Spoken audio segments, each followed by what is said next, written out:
आगे बढ़ते हैं। पुलिस ने सिक्योरिटी फोर्सेस के साथ मिलकर बड़गाम में कालादम दहशतगर्द तंजीम लश्कर-ए-तैयबा से ताल्लुक रखने वाले 5 दहशतगर्द माउन को गिरफ्तार किया और उनके कब्जे से काबिल एतराज मवाद बरामद किया।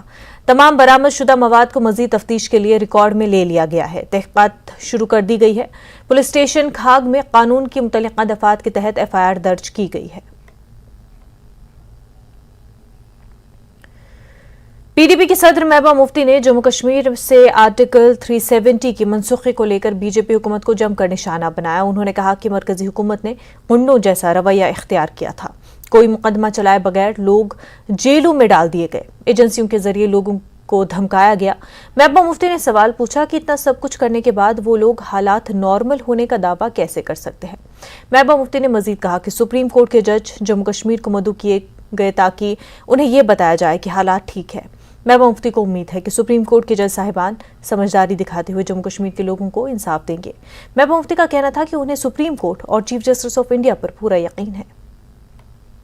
सुप्रीम कोर्ट ने जो हियरिंग हुई 370 के बारे में, और उसमें जो उन्होंने ये फैसला किया कि जो सरकार ने गवर्नमेंट ऑफ इंडिया की तरफ से जो लेटेस्ट एफिडेविट दिया गया और जिसमें 370 हटाने का जवाब देने की कोशिश की गई और जो सुप्रीम कोर्ट ने कहा हम इसको कंसिडर नहीं करेंगे, उससे कहीं ना कहीं पीडीपी का जो हमारा ये स्टैंड है कि बीजेपी के पास 370 को खत्म करने के लिए कोई जवाब नहीं, कोई आईनी जवाब नहीं है, कोई कानूनी जवाब नहीं है, बल्कि इन्होंने आईन की धज्जियां उड़ाते हुए एक ऐसा कारनामा अंजाम दिया जो मेरे ख्याल में इस मुल्क के 75 साल की हिस्ट्री में कभी नहीं हुआ था।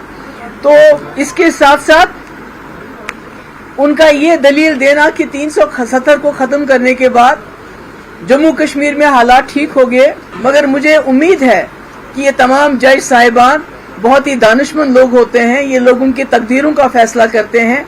पर मुझे उम्मीद है जस्टिस चंद्रचूड़ पे आई थिंक उनकी जो इंटेग्रिटी है वो दैट इज अनक्वेश्चनेबल, जो हम देख रहे हैं वो अवाम के जज्बात की अगर कदर करनी है तो फिर जम्मू कश्मीर के लोगों के जज्बात की कदर करना पहला उनका फर्ज बनता है, क्योंकि 370 हमारी शिनाख्त की, हमारी जमीनों की, हमारे रहन सहन की गारंटी था। मगर मैं सोचती हूं कि मेरा ये मानना है कि जो भी जुडिशरी होती है उनको कॉन्स्टिट्यूशन और कानून की पासदारी करनी है। तो मुझे उम्मीद है जब वो कानून की पासदारी करेंगे, हिंदुस्तान के आईन की पासदारी करेंगे, तो फैसला जरूर कानून के हक में, इंडियन कॉन्स्टिट्यूशन के हक में देंगे।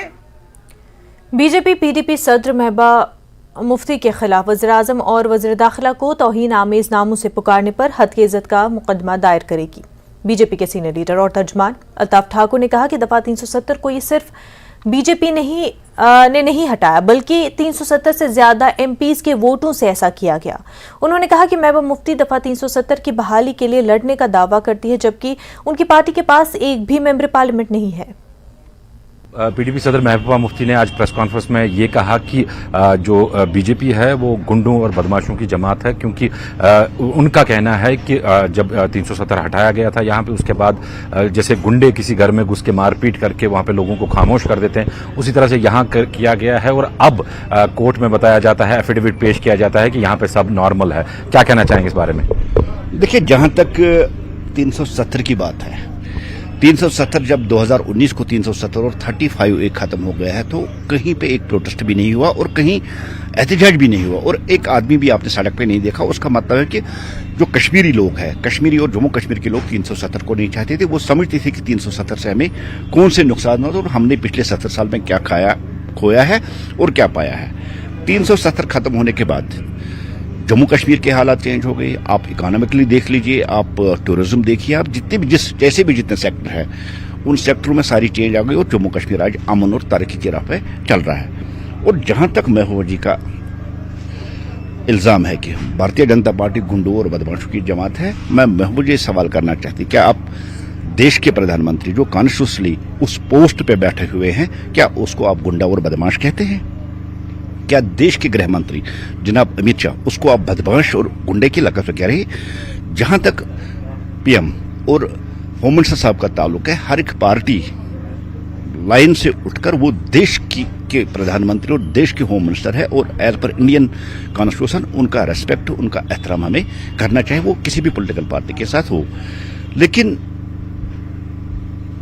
लोगों की सहमति और लोगों का जो अप्रोच आज की डेट में है और जो लोगों की एक्सेप्टेंस आज की डेट में है, वो भारतीय जनता पार्टी के साथ, और भारतीय जनता पार्टी को लोग लाइक करते हैं और भारतीय जनता पार्टी की पॉलिसीज को लोग समझकर अच्छी समझकर उसको अप्रोच करता है। और इसी जो पॉपुलरिटी आई रोज जम्मू कश्मीर में भारतीय जनता पार्टी की बढ़ रही है, जिस तरह से कश्मीर में जो भारतीय जनता पार्टी का कार्य है वो मजीद मजबूत और फैल रहा है, इससे महबूबा जी को परेशानी हो रही है, क्योंकि जहां उसकी पार्टी आई रोज सुकड़ती जा रही है, उससे लोग भागते हैं, कम हो रही हैं, वही भारतीय जनता पार्टी बढ़ रही है जम्मू कश्मीर में, उसमें ज्यादा से ज्यादा लोग रहे, इससे महबूबा को फ्रस्ट्रेशन आ रही है। और इसको कॉन्स्टिट्यूशनली जिस आर्टिकल को हटाया गया, जहां देश के पार्लियामेंट ने उसको हटा गया, मैं महबूबा जी ये सवाल करना चाहता हूं, क्या जिन 400 से जायद एमपीज ने 370 के खिलाफ वोट दिया, क्या वो सारे गुंडे हैं, क्या वो बदमाश हैं?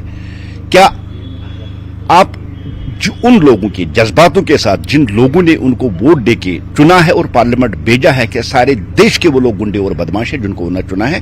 ये महबूब से मैं सवाल करना चाहता हूं, आप किनको गुंडा और बदमाश कह रहे हैं? क्या एमपीज को गुंडा और बदमाश कह रहे हैं? आप देश के मिनिस्टरों को गुंडा बदमाश कह रहे हैं जिन्होंने 370 के खिलाफ वोट दे दिया?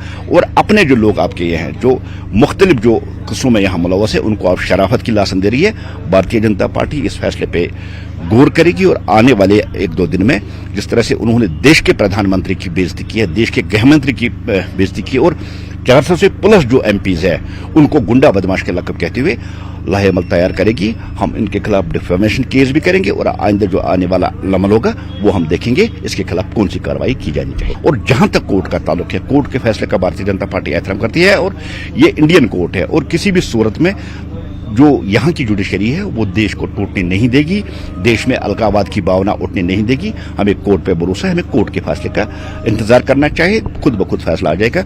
लेकिन जहां तक मेरा यकीन है, मुर्दे कभी जिंदा नहीं होते। लोक जनशक्ति पार्टी ने श्रीनगर से आइंदा म्युनिसिपल काउंसिल इंतखाबात के लिए अपने उम्मीदवारों की पहली फहरिस्त का ऐलान किया। एलजेपी के कौमी जनरल सेक्रेटरी संजय सराफ ने श्रीनगर में एक प्रेस कॉन्फ्रेंस से खिताब करते हुए कहा कि उनकी पार्टी काउंसिल की हर सीट पर लड़ेगी।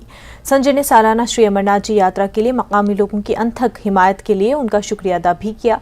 उन्होंने एलजी से भी अपील की कि वो डाउनटाउन श्रीनगर के बाशिंदों के लिए 200 से 300 बिजली यूनिट की छूट पर गौर करे। दूसरी बात है कि पार्टी ने आज डिसीजन लिया है कि जो हमारा पार्लियामेंट्री बोर्ड है J&K का, उसमें हमने फाइनलाइज किया है कि कुछ कैंडिडेट्स को हम लोगों ने फाइनल किया है काउंसिल इलेक्शंस के लिए। ऑलरेडी पार्टी हर जगह अपने काउंसिल के कैंडिडेट्स को उठाएगी, चाहे श्रीनगर म्यूनसिपलिटी में हमारे कुछ साथी थे, जिसमें हमारे स्टेट के जनरल सेक्रेटरी है अब्दुल हमीद खान साहब, ये बहुत टाइम से पीछे थे, जो पार्लियामेंट्री बोर्ड की बॉडी भी साथ में थी, कि सब लोग चाहते थे कि हम लोग इलेक्शन के टाइम हम लोग सामने आ जाए। अभी से नाम दे दे, इलेक्शन जब भी होगा काउंसिल का, लेकिन ये लोग अपनी तैयारी फुल फ्लेजेड मूवमेंट से करेंगे और प्रॉपर तरीके से करेंगे। तो जिसमें खान साहब वार्ड नंबर 25 से भटमालू श्रीनगर से लड़ेंगे, नॉमिनेट किए गए हैं पार्टी की तरफ से। इनके साथ है मिस गोरा जी है वार्ड नंबर 26 से, जो मैडम है, मेरे को लगता है लेडीज सीट है वो, तो ये भी वहां से ही लड़ेगी, भटमालून एरिया ही आ जाता है। मिसेज मुनासिक और इकास उमर भाई, इकास भाई यहाँ पर है, जो हाँ पीछे में है मेरे, ये हवा कदल एरिया से है। अभी हम लोगों ने प्रॉपरली वहां पर सेग्रीगेट नहीं किया है कौन किस बसंत बाग से लड़ेगा, मंदिर बाग से लड़ेगा, वो तो हम लोग फाइनलाइज लास्ट में करेंगे एज पर देयर चॉइस, क्योंकि जो भी कैंडिडेट्स हमारे हर एरिया में है वो सब जगह। ऑलरेडी पार्टी के पास गांधरबल में फुल काउंसिल है, 13 के 13 कैंडिडेट हमारे वहां, आज प्रेसिडेंट वाइस प्रेसिडेंट भी हमारा है, 13 में से 9 हमारे पास है। मागम में भी 13 में से 9 हमारे पास है। सेम वे में श्रीनगर सिटी में भी जो 3-4 कैंडिडेट्स ऑलरेडी जो काउंसलर्स है उनको अभी हम कोट नहीं कर रहे हैं, लेकिन जो नए कैंडिडेट्स है, अब ईदगाह से भी हमारा और एक कैंडिडेट है।